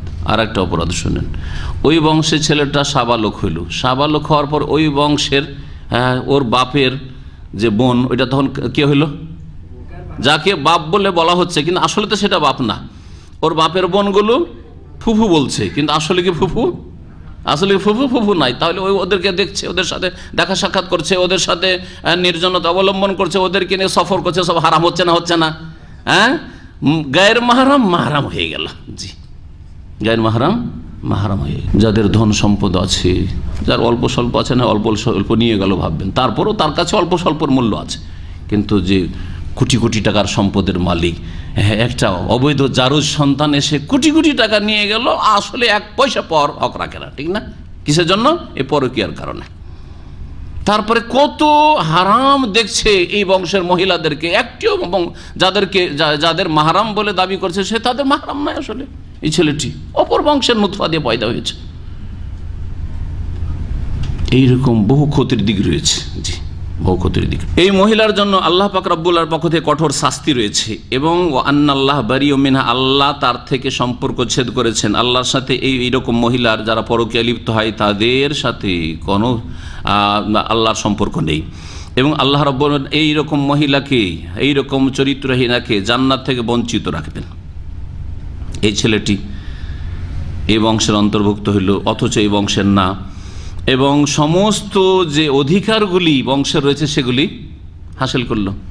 শুধু এগুলো অধিকার না, বংশের আরও সিলাতুল আরহাম, আত্মীয়তার সম্পর্ক, আত্মীয় না, আত্মীয়তার সম্পর্কের খাতিরে মেলা অধিকার রয়েছে, সে অধিকারগুলি হাসিল করলো। এবং এমন কিছু আত্মীয়তার সম্পর্কের ভিত্তিতে সে তাদের উপর ফরজ করলো যেটা তাদের উপর ফরজই না। যেগুলো হালাল ছিল ওগুলোর ভাই হিসাবে সে প্রমাণিত হলো বাহ্যিক, কিন্তু আসলে ভাই না, ভাইয়ের সাথে সম্পর্ক ফরজ। সিলাতুল আরহাম, ভাই এর ওপর অনেক দায়িত্ব রয়েছে, বাপ পারছে না, তখন কত টাকা খরচ করে এই ছেলেকে পড়ালো, অথচ এটা জারজ ভাই, যা নিজের ভাই না আসলে, তাই না? এটা আমার সন্তানই না, ওই লোকের, ওই পুরুষের সন্তানই না, অথচ নিজের সন্তান মনে করে তার লাখ লাখ টাকা খরচ করে তার চিকিৎসা করলো, লেখাপড়া করালো। কত ক্ষতির দিক রয়েছে। একটা ছেলে মানুষ করতে কত খরচ হয় চিন্তা করুন আজকালকার বাজারে। হ্যাঁ, জন্মকাল থেকে শুরু করে 18-20 বছর পর্যন্ত কমপক্ষে। এই লানত, এই অভিশাপ চিরকাল থাকবে, এই অভিশাপ, কারণ এই ক্ষতিকর দিকগুলি একেবারে স্থায়ী হয়ে গেল ওই বংশে, যার ফলে এই লানত চিরকাল থাকবে। এইরকমই ওই পুরুষের ওপর লানত রয়েছে যেই পুরুষ একটা ছেলে সম্পর্কে, তার ঘরে জন্ম নিয়েছে, তার সংসারে তার স্ত্রীর পেট থেকে জন্মভূমিষ্ঠ হয়েছে, তারপরে শুধু সন্দেহের ভিত্তিতে অস্বীকার করছে। যদি এরকম অস্বীকার করে, ওরই ছেলে হয়তো অস্বীকার করলো, এর মাধ্যমে কি করলো? নিজের ছেলেটাকে বিতাড়িত করে দিল। হ্যাঁ, না তার বংশ পরিচয়, অথচ সেই বংশের তারই ছেলে কিন্তু বাড়ি থেকে তাড়িয়ে দিল, বাবা সে গ্রহণ করলো না, যার ফলে না তার বংশের পরিচয় রয়েছে। ও যখন বিবাহ শাদী করতে যে বড় হয়ে তোমার বাপ বলছেন না না এটা তো যার সন্তান, এর বাপ তাকে অস্বীকার করেছে, কেউ বিয়ে দিবে? কত লাঞ্ছিত, কত অবদস্থ সমাজে, তাই না? তার বংশধর আছে, কেউ তাকে বংশে নিতে চায় না, লজ্জার ভয়ে কেউ তাকে বংশে নিতে চায় না। সমাজে সে ঘৃণিত, অবহেলিত, লাঞ্ছিত মানুষের সামনে। জি, এইরকম বহু দিক রয়েছে। এই জন্য আল্লাহ পাক আখেরাতে এইরকম স্বামীকে যে সন্দেহের ভিত্তিতে ছেলে মেয়েকে অস্বীকার করবে, লাঞ্ছিত অবদস্থ করবে। দ্বিতীয় হাদিসটি ওমর রাদিয়াল্লাহু আনহু উক্তি থেকে যে মাসলাটি জানলাম সেটা হচ্ছে যে কোনো মানুষ যদি নিজের ছেলেকে এক মুহূর্তের জন্য স্বীকার করে যেটা আমারই ছেলে, তাহলে তার বংশ সাব্যস্ত হয়ে গেল, তারপরে তা অস্বীকার করার কোনো অধিকার নেই, অস্বীকার করার কোনো অধিকার নেই। ফিকহের কিতাবে এই মাসলাটি রয়েছে ওয়ামিন শারতে নাফিল ওয়ালাদে আইয়ানফিয়াহু হালা ইলমিহি ওয়া ওয়ালাদাতিহি মিন গায়রি তাখির। বলছেন যে ছেলে মেয়েকে যে ভূমিষ্ঠ হলো আপনার স্ত্রীর পেট থেকে যদি অস্বীকার করতে হয় কাউকে, তাহলে বলছেন যে অস্বীকার করতে হবে তাকে যখনই জানবে যে আমার ঘরে আমার স্ত্রীর কি হয়েছে, ছেলে মেয়ে ভূমিষ্ঠ হয়েছে। জানার সাথে সাথে বিলম্ব না করে সাথে সাথে অস্বীকার করতে হবে। ফাইন আখারাহ বাদা হাজা, বিলম্ব করে 1 মাস 2 মাস 6 মাস পরে বাচ্চা 6 মাসে 1 বছর হয়েছে, হঠাৎ করে বলছে না এটা আমার না, চলবে না। লাম ইয়াকুন লাহু নাফিয়ুহু বাদা সুকুত আলী, এতদিন নীরব ছিল এখন অস্বীকার করছে, এই অধিকার নেই। লিআন্নাহু রুজুউন আন ইকরার ফি হাক্কি আদমি, একজন মানুষের হকের ক্ষেত্রে স্বীকার করে নেওয়ার পরে তা প্রত্যাহার করা, তা থেকে ফিরে যাওয়া, এটি বৈধ নয়, জায়েজ নাই, সুতরাং এটা গ্রহণযোগ্য নয়। আল্লাহু আলাম। থেকে বর্ণিত তিনি বলছেন আন্না রাজুলান কালা ইয়া রাসূলুল্লাহ, একজন পুরুষ লোক বলল হে আল্লাহ রাসূল সাল্লাল্লাহু আলাইহি সাল্লাম, ইন্না ইমরাতি ওয়ালাদাত গোলামান আসওয়াদ, আমার স্ত্রী একটা ছেলে ভূমিষ্ঠ করেছে কিন্তু কালো ছেলে, ছেলেটা হয়েছে কালো। তারা স্বামী স্ত্রী দুজনেই সাদা ফর্সা, কিন্তু ছেলে হয়ে গেছে কালো। অনেকের ঘরে এরকম হয় না, হয় না? হতে পারে, হতে পারে, কিন্তু এটা বলার উদ্দেশ্যটা কি? উদ্দেশ্য হচ্ছে আমার স্ত্রীর ওপর আমার সন্দেহ হচ্ছে, আমার এই ছেলে গ্রহণ করতে দ্বিধাদ্বন্দ্ব হচ্ছে, স্ত্রীকে যেন সে কি করছে, অপবাদ দিচ্ছে, ব্যভিচারের অপবাদ দিচ্ছে, কাজফ। জি জি, লিয়ানের সাথে এই দিক থেকে সম্পর্ক, লিয়ানের অধ্যায়ের সাথে এই দিক থেকে সম্পর্ক যে আমার স্ত্রী সন্তান ভূমিষ্ঠ হয়েছে একটি আসওয়াদ, কালো, কালা। রাসূলুল্লাহ সাল্লাল্লাহু আলাইহি ওয়াসাল্লাম তার কথা বুঝতে পেরেছেন যে কি বলতে চাইছে সে। বলছে হাল্লাকা মিন এবেলিন, আরবদের যেমন সমাজ ছিল, যেমন পরিবেশ ছিল, তেমন উদাহরণ দিয়ে বুঝাইতে রাসূলুল্লাহ সাল্লাল্লাহু আলাইহি ওয়াসাল্লাম। তো উদাহরণ দিয়ে বোঝানো এটা ভালো জিনিস, কোরআন সুন্নাহর কথা। কোরআনে আল্লাহ পাক অনেক দৃষ্টান্ত, এক্সাম্পল বর্ণনা করেছেন মানুষকে বোঝানোর জন্য। হাল্লাকা মিন এবেলিন, তোমার উট আছে? কালা নাম, হ্যাঁ উট আছে। আরবদের কার উট নেই ওই যুগে, আবার উট আছে। কালা ফামা আলওয়ানহা, উটগুলির রং কি? কালা হমরুন, আমার উটগুলি সব লাল, আমার উট লাল, মানে ম্যাক্সিমাম তার উট ছিল লাল। কালা হালফিহা মিন আওরাক, এই লাল উটের মধ্যে ছাই রঙা মানে হালকা কালো, যেটা আওরাক, আসওয়াদ হচ্ছে কালো একবারে গাঢ় কালো, আর আওরাক হচ্ছে হালকা কালো, যেমন পায়রা, কবুতরের রং, কবুতর রঙের, ধূসর ধূসর। আছে কি এইরকম কোন উট আছে? কালা নাম, হ্যাঁ ওই রকম উট আছে, অল্প স্বল্প আছে। কালা ফান্না জালিকা, তোমার উটের পালে সবগুলি প্রায় লাল, তো একটা দুটো আবার এইরকম ধূসর বা ছাই রঙা কেমন করে হইল? উট আবার কোথেকে আসলো? ওগুলো থেকে তো জন্মিছে, তাই না? তো এই উট আবার এরকম রঙের কেমন করে হইল? কালা, ওই লোক তখন জবাব দিয়েছে, বুঝে আবার, দুনিয়া ভালো বুঝে, আজকাল লোকেরা ওইরকমই দুনিয়া ভালো বুঝে, দিন শুধু বুঝতে গিয়ে অসুবিধা, তখন বুঝতে চাই না। লাআল্লাহু নাযাহু ইরকুন, হতে পারে যে ওই ওঁটগুলি, যেই ওঁটগুলি একটু ধূসর রঙের হয়েছে, ছাই মাখা রঙের হয়েছে, সেগুলিকে কোনো রগে টান দিয়েছে। নাযাহু মানে টান দেওয়া, আর ইরকুন মানে রগ, মানে ওপরে যে যার পেট থেকে জন্মেছে বা যার বীর্যেতে জন্মেছে সেগুলির বাপদাদা আগের যেগুলো উট, সেগুলির মধ্যে কি ছিল? কেউ কালো ছিল, ওই রঙের ছিল, হ্যাঁ, ধূসর ছিল, হালকা কালো ছিল, যার ফলে লাল ওটের পালে কিছু কালো এরকম হয়েছে। নবী করিম সাল্লাল্লাহু আলাইহি ওয়াসাল্লাম ওর কথা শুনে বলছেন যে শুধু উঠে এই কাজটা করে আর তোমরা করো না? বলছে কালা ফালাল্লাহ ইবনাকা হাযা নাযাহু ইরকুন, হতে পারে তোমার এই কালো ছেলেটাকে কোন রগে ওপর দিকে টান দিয়েছে, বুঝা গেছে, ওপর দিকে টান দিয়েছে। তোমরা দুইজনে সাদা, কিন্তু হতে পারে তোমার বাপ বা তোমার বাপের বাপ, তোমার দাদার দাদা বা তোমার স্ত্রীর দাদার দাদা কেউ কালো চুকচুকি আছে এরকম। হ্যাঁ, হতে পারে না? পারে না? হতে পারে। কি খবর রাখেন আপনি? খবর রাখেন, তাদেরকে দেখেননি। মুত্তাফাকুন আলাইহি। সুতরাং সন্দেহের ভিত্তিতে বা রং দেখিয়ে আপনার রুচি হয় না সেই জন্য অস্বীকার করে দেবে, এটা চলবে না।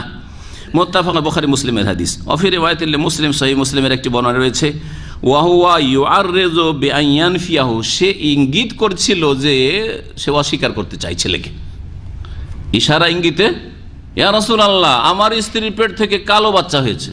উদ্দেশ্য তার কি? আমি এটা মেনে নিতে চাই না, এটা আমার নয়। ওয়াকাল ফি আখিরিহি, আর শেষখানে বলেছিলেন, হাদিসে রয়েছে, ওয়ালাম ইউরাখিস লাহু ফিল ইনতিফাই মিনহু, রাসূলুল্লাহ সাল্লাল্লাহু আলাইহি সাল্লাম এই ছেলেকে অস্বীকার করার তাকে কোনো রকমের ছাড় দিলেন না, অবকাশ দিলেন না যে অস্বীকার কোনো তোমার অধিকার নেই যে তুমি এই ছেলেকে রঙের ভিত্তিতে, হ্যাঁ, তোমাদের বিপরীত রঙে ভূমিষ্ঠ হয়েছে সেই জন্য অস্বীকার করবে, এই অধিকার দিলেন না রাসূলুল্লাহ সাল্লাল্লাহু আলাইহি সাল্লাম। এইরকম ফতোয়া আজকাল আসতে থাকে, হ্যাঁ, আসতে থাকে। তো কি সুযোগ দিবেন ওকে? না, তার সংশয় দূর করবেন, ওয়াসওয়াসা দূর করবেন এবং বলবেন যে আসল হচ্ছে যে আপনার স্ত্রী সতী, হ্যাঁ, আসল হচ্ছে যে সেটা আপনার ছেলে, আপনার বিছানায় আপনার বাড়িতে জন্ম নিয়েছে, ভূমিষ্ঠ হয়েছে, সুতরাং সেটা আপনার ছেলে যতক্ষণ পর্যন্ত আপনার কাছে দলিল প্রমাণ না আছে। কিন্তু তারপরেও যে যদি সে শক্ত হয়ে যায় যে না আমি এই ছেলেকে মানব না, তখন লেআন আসবে। তখন কি আসবে? লেআনের বিধান, যে বিধান পড়েছেন, তখন 4 বার করে পুরুষ কসম করবে যে আমি, আমার এই ছেলে নয়, আর 5মবারে লানত চাইবে, সন্দেহের ভিত্তিতে লানত চাইবে, চাও। আর তারপরে স্ত্রীকে বলা হবে, ও যদি স্বীকার করে না যে হ্যাঁ ঠিকই আছে আসলে ওর নয়, তাহলে তো হয়ে গেল শেষ। হ্যাঁ, আর যদি সে স্বীকার না করে তাহলে মহিলাকে বলা হবে যে তুমিও লেআন করো, তুমি 4 বার কসম করো, 5মবারে আল্লাহর গজব কামনা করো। এ হচ্ছে লেআনের বিধান, যা বাস্তবায়ন করা হবে এইরকম পরিস্থিতি। এই হাদিস থেকে যে মাসাইলগুলি জানা যায় তার একটি হচ্ছে, কোনো স্বামী যদি স্ত্রী সম্পর্কে বা ছেলে সম্পর্কে এরকম ইঙ্গিতে বলে যে এই ছেলে হয়তো আমার নয়, অথবা মাসলা জিজ্ঞেস করতে এসে যদি বলে যে এই ছেলে আমার নয় মনে হচ্ছে, তো তাতে তার ওপর অপবাদ দেওয়ার কোড়া লাগবে না, হদ অজেব হবে না। কারণ সে হয় মাসলা জিজ্ঞেস করতে এসছে, আর না হলে কি হয়েছে, সে ইঙ্গিতে বলেছে, ক্লিয়ার স্পষ্ট বলেনি। যখন স্পষ্ট বলবে তখন এটা হচ্ছে অধিকাংশ ওলামাদের মত। আর ওলামারা তার সাথে আরও বলেছেন যে কেউ যদি মাসআলা জিজ্ঞাসা করতে এসে কারো যদি দোষ ত্রুটি বর্ণনা করে তো জায়েজ। একজন লোক মাসআলা জিজ্ঞেস করতে এসছে যে আমার স্ত্রী এইরকম কাজ করেছে, তো স্ত্রী গীবত হলো না? হলো না? শরীয়তের দৃষ্টিতে গীবত হলো কি হলো না? চোখের আড়ালে তার দোষ বয়ান করা হয়েছে, এমন দোষ যা তার মধ্যে বিদ্যমান, এটার নামই তো গীবত, তাই না? আর যদি তার মধ্যে ওই দোষ না থাকে আর বলে, তাহলে তার নাম হচ্ছে তহমত, মিথ্যা অপবাদ। তো এই বহতান হয়, বহতান, আর না হলে গীবত। তো ফতোয়া জিজ্ঞাসাকারী মুফতি সাহেবের কাছে এসে, কোনো আলেমের কাছে এসে যদি এইরকম কমপ্লেন করে গীবত, সেই গীবত জায়েজ।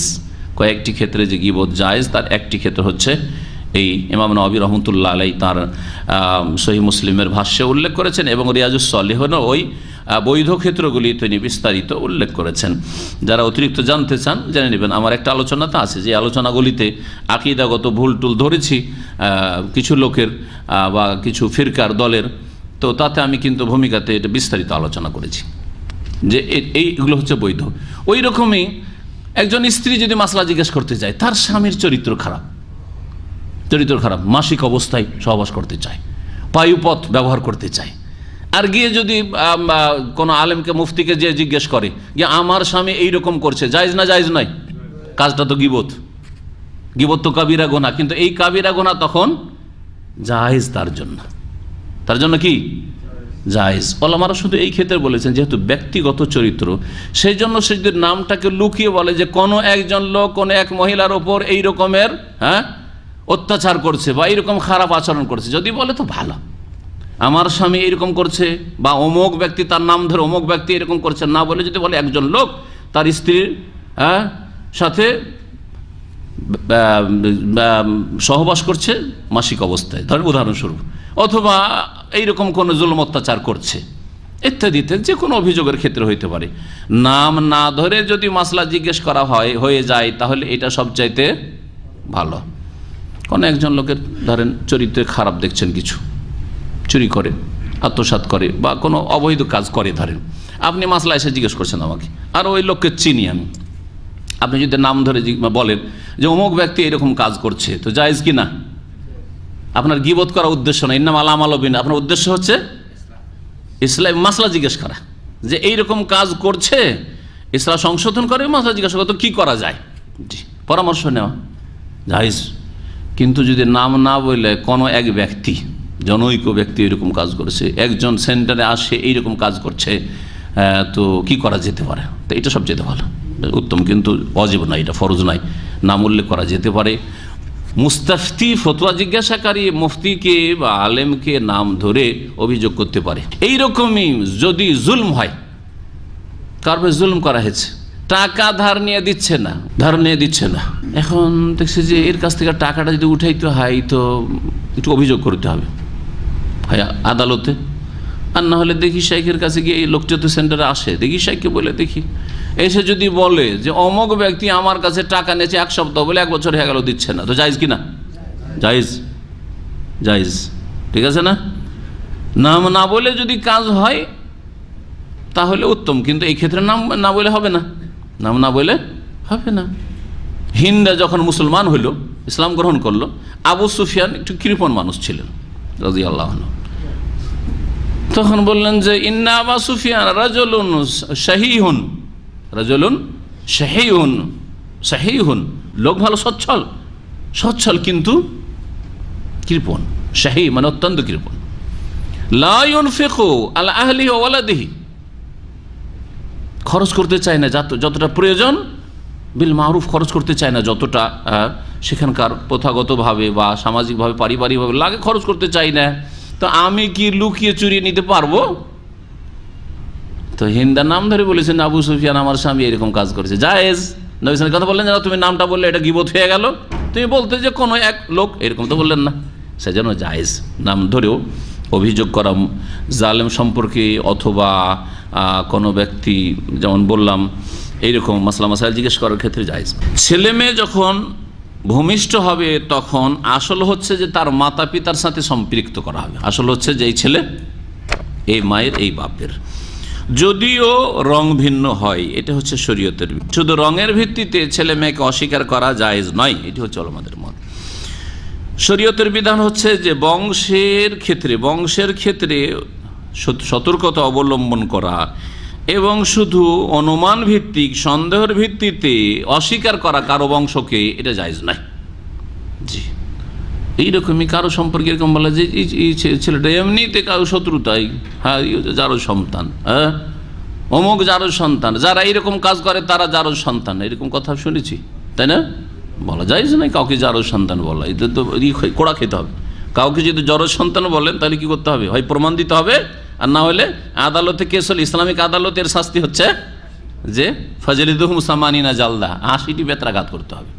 সুতরাং এই গাল দেওয়া, কাউকে গাল দিতে, এই তুই যারও সন্তান, এটা ওই কোড়া খাওয়া কাজ, 80 দৌড়া খেতে হবে। নবী করিম সাল্লাল্লাহু আলাইহি সাল্লাম মানুষকে উত্তম পন্থায় শিক্ষা দিতেন। দেখেন মানুষকে কিভাবে সম্বোধন করতেন, কিভাবে বোঝাবার চেষ্টা করতেন। এই বেদুইন লোকটি আসলে বেদুইন ছিল, উটের পালে থাকে, বসবাস করে, উট সম্পর্কে বুঝে, হ্যাঁ। সুতরাং উটের উদাহরণ দিয়েই তাকে, তার মনে যে খুঁতখুঁতে বিষয় ছিল, আর তার মনে যে ওয়াসওয়াসা ছিল, আর সে সন্দেহ করছিল স্ত্রী সম্পর্কে বা ছেলে সম্পর্কে, তার সে সংশয়কে দূর করে দিন রাসূলুল্লাহ সাল্লাল্লাহু আলাইহি ওয়াসাল্লাম। এমনি যদি বলতে চান না তোমার অস্বীকার করা ঠিক হবে না, তো হয়তো মনে তৃপ্তি হইতো না, কিন্তু যখন তাকে উদাহরণ দিয়ে বুঝাইলেন তখন সে মেনে নিল। জি, তো একজন শিক্ষককে অথবা একজন আলেমকে, একজন জ্ঞানীকে, একজন দায়ীকে সবসময় মানুষকে যথাসাধ্য তার আল্লাহ যতটা ক্ষমতা দিয়েছেন বুঝাবার চেষ্টা করবে, যাতে সহজে মানুষ বুঝে। এটি হচ্ছে দিনের দাওয়াতের ক্ষেত্রে হিকমত অবলম্বন করা। আল্লাহ পাক দিনের দাওয়াত দিতে বলেছেন, উদু ইলা সাবিল রাব্বিকা বিল হিকমাতি ওয়াল মাউইযাতিল হাসানাহ ওয়াজাদিলহুম বিল্লাতি আহসান, সূরা নাহলের আয়াত নম্বর 125। এখানে আজকের আলোচনা শেষ করছি। এর মাধ্যমে আমাদের লিয়ানের অধ্যায় শেষ হলো। এরপরে ইনশাআল্লাহ তাআলা ইদ্দত সম্পর্কে আলোচনা হবে আগামী সপ্তাহ থেকে।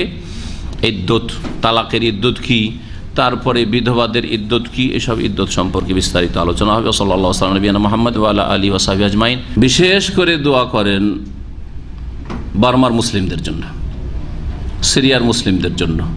জি হ্যাঁ, যে জুলম অত্যাচার চলছে সুবহানাল্লাহ বার্মার যে জুলম অত্যাচার মুসলিমদের ওপর হচ্ছে, এটা প্রচার মাধ্যমগুলিতে মোটেই আসে না। কারণ তাদের ফেভারে কোনো মুসলিম প্রচার মাধ্যম মিডিয়া মোটেই নেই যে সেগুলিকে হাইলাইট করবে, তুলে ধরবে। একমাত্র আজকাল এই যে সামাজিক যোগাযোগ রয়েছে, ইন্টারনেট হোক বা কী বলছে ফেসবুক হোক অথবা টুইটার, এগুলিতে কিছু কথা হয়তো জানতে পারছেন। তাহলে সেখানে যে কী জুলম অত্যাচার হচ্ছে, আর রাষ্ট্রীয় জুলম অত্যাচার, এক হচ্ছে ব্যক্তি পর্যায়ে দাঙ্গা ফাসাদ, যেমন হিন্দু মুসলিম দাঙ্গা ফাসাদ অহরহ লেগে আছে, ভারত বিভিন্ন জায়গায় লেগে আছে, সেটা হচ্ছে দাঙ্গা ফাসাদ। কিন্তু সরাসরি ইনভলভ তাতে সরকার, এটা হচ্ছে রাষ্ট্রীয় জুলম অত্যাচার।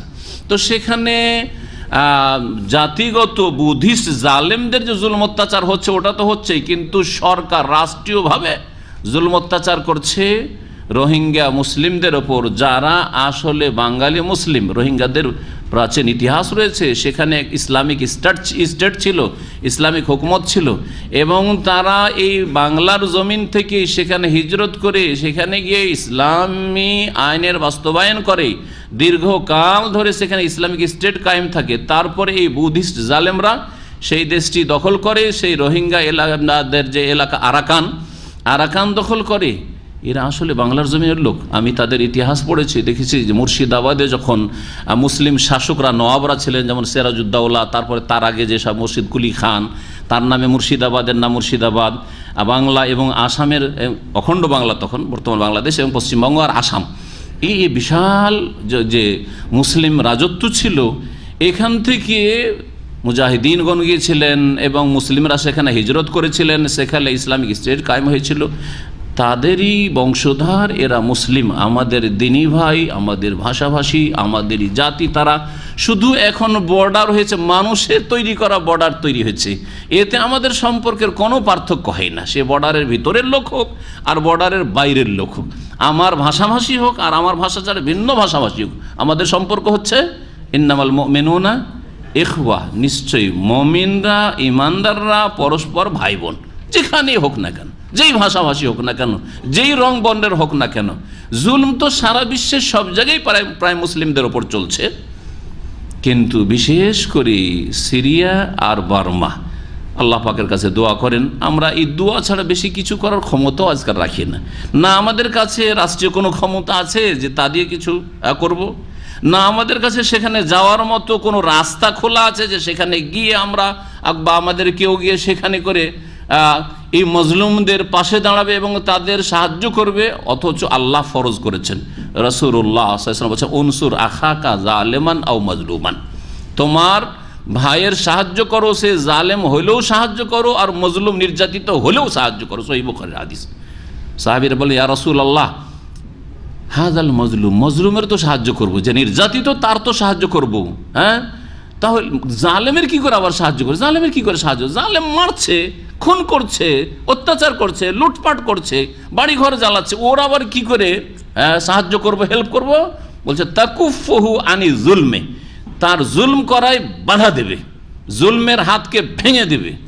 ফাহাজা নাসরুকা ইয়াহু, এটি হচ্ছে এই জালেমের সাহায্য করা, জালেমের হাতকে ভেঙে দেওয়া, জালেমকে দুর্বল করা, জালেমকে কোণঠাসা করা, জালেমকে তার অত্যাচার থেকে, জুলম থেকে বিরত রাখা, এটি হচ্ছে এই জালেমের সাহায্য করা, যাতে করে জুলম না করতে পারে অসহায় আর যারা দুর্বল কমজোর তাদের উপর। আল্লাহ পাক রব্বুল আলামিন আমাদের সামনে রাস্তাকে এমন সংকুচিত করেছেন আমাদের পাপের কারণে, উম্মতে মুসলিমার দিন ইসলাম থেকে সরে যাওয়ার কারণে, যে সেখানে সরাসরি যাওয়ারও কোনো ক্ষমতা নেই, সেখানে যে কোনো আর্থিক সাহায্য সহযোগিতা পাঠাবেন তারও কোনো রাস্তা খুঁজে পাওয়া যাচ্ছে না। অন্তর থেকেও, মন থেকেও, ঈমান থেকেও করতে পারছেন না, সক্ষম না। একমাত্র একটি রাস্তা খোলা আছে, যেই রাস্তা কোনো তাগুত বন্ধ করতে পারবে না, এবং এমন একটি আওয়াজ আছে যে আওয়াজটি রবের কাছে পৌঁছলে সরাসরি সেটা কবুল হবে, সেটা হচ্ছে দোয়ার আওয়াজ। ইত্তাকে দাওয়াতুল মাজলুম, নির্যাতিত মজলুমের দোয়া থেকে বাঁচিও। ফাইন্নাহু লাইসা বাইনাহা ওয়া বাইনাল্লাহি হিজাবুন, মজলুমের দোয়া এবং আল্লাহর মাঝে কোনো আর পর্দা থাকে না। মজলুম শুধু রোহিঙ্গার মুসলিমরা নয়, মজলুম শুধু আরাকান বর্মার মুসলিমরা নয়, তাদের সাথে আমরাও যেহেতু তাদের দেহের কিছু অঙ্গ, কেউ মাথা, কেউ হাত, কেউ পা, কেউ আর কোনো অঙ্গ, এটা হচ্ছে মুসলিম উম্মার দৃষ্টান্ত রাসূলুল্লাহ সাল্লাল্লাহু আলাইহি ওয়াসাল্লাম পেশ করেছেন। সুতরাং আমাদের উপর জুলম অত্যাচার বার্মার শুধু মুসলিমদের অত্যাচার নয়। আজকে যদি তাদের দিকে এইরকম তাকান আর তামাশা দেখেন, আর এগুলি দেখছেন, আর দেখার পরে কারো একটু আক্ষেপ হচ্ছে, কারো একটু কষ্ট হচ্ছে, কারো কষ্ট হচ্ছে না, মনে হচ্ছে তামাশা দেখছেন, ফিল্ম দেখছেন, এইরকম দেখে যদি থেকে যান, কালকে আপনাদের পালা আসবে, কালকে অন্য দেশের মুসলিমদের পালা আসবে। আর দেশের পর দেশ, এলাকার পর এলাকায় কাফের এবং কুফরি শক্তি, জালেম শক্তি জুলম অত্যাচার চালাতে থাকবে। সুতরাং এখনই মুসলিম জাতিকে সজাগ হইতে হবে। ওয়াইনিস্তানসারুকুম ফিদ্দীনি ফাআলাইকুম নাসর, আল্লাহ পাক কোরআনে কারিমে ইরশাদ করছেন যে দিনের খাতিরে, ঈমান ইসলামের খাতিরে কেউ যদি তোমাদের কাছে সাহায্য তলব করে, হেল্প চাই, তাহলে ফাআলাইকুমুন নাসর, তোমাদের ওপর সাহায্য করা ফরজ হয়ে আছে। কিছুই করতে পারছেন না, কমপক্ষে একটু দোয়া করেন। এখন দোয়া করেন, তাহাজ্জুদে দোয়া করেন, ফজরের আগেখানে একটু উঠে যান, দোয়া করেন, বা ঘুমাবার আগে 2 রাকাত নামাজ পড়ে দোয়া করেন, সেজদায় পড়ে দোয়া করেন। আপনি আপনার জন্য, আপনার পরিবার অসুস্থ থাকলে, আপনার ছেলে মেয়ে অসুস্থ থাকলে, হাসপাতালে থাকলে, আপনার বাপ মায়ের জন্য কত দোয়া করছেন, তার মতোই করে আপনি মুসলিম ভাই বোনদের জন্য দোয়া করেন। আল্লাহ পাক যেন তাদের ইজ্জতের হেফাজত করেন, তাদের জানমালের হেফাজত করেন, তাদের বাড়ি ঘরের হেফাজত করেন। আল্লাহ পাক তাদেরকে যেন নিরাপত্তা দান করেন। আল্লাহ পাক রব্বুল আলামিন তাদের জুলম যেন দূর করেন, এবং আল্লাহ পাক সেখানে যে জালেমরা রয়েছে বা যে কোনো দেশে জালেমরা রয়েছে, আল্লাহ পাক তাদেরকে যেন ধ্বংস করেন। আল্লাহ পাক তাদের আসমানি গজব নাজিল করেন, জমিনি গজব দিয়ে আল্লাহ পাক এইসব জালেম বুদ্ধিষ্টদেরকে আল্লাহ পাক ধ্বংস করেন। আল্লাহ পাক রব্বুল আলামিন সমস্ত কুফরি শক্তিকে সর্বনাশ করেন, এবং ইসলামকে আল্লাহ পাক রব্বুল আলামিন প্রত্যেক ঘরে ঘরে পৌঁছাবার যে ওয়াদা করেছেন, আল্লাহ পাক দ্রুত যেন আমাদের জীবদ্দশায় সেটা পূরণ করে দেন। তা দিয়ে যেন আমাদের চক্ষু শীতল হয়, আমাদের চোখ যেন ঠান্ডা হয়, আর আমাদের মনে যেন শান্তি হয়। আর তাদের সর্বনাশের মাধ্যমে আমাদের যে আক্রোশ রয়েছে, আমাদের যে কষ্ট রয়েছে, আমাদের যে ব্যথা রয়েছে, আমাদের উপরে যে জুলম অত্যাচার করা হয়েছে, সেই ক্ষেত্রে আমাদের বালা মুসিবত যেন হালকা হয় এবং আমরা যেন শান্তি পাই। এই কুফরি শক্তির সর্বনাশ হওয়ার মাধ্যমে, ধ্বংস হওয়ার মাধ্যমে। হাযা ওয়া সাল্লাল্লাহু সাল্লাম আলা নবিয়িনা মুহাম্মদ ওয়া আলা আলিহি ওয়া সাহবিহি।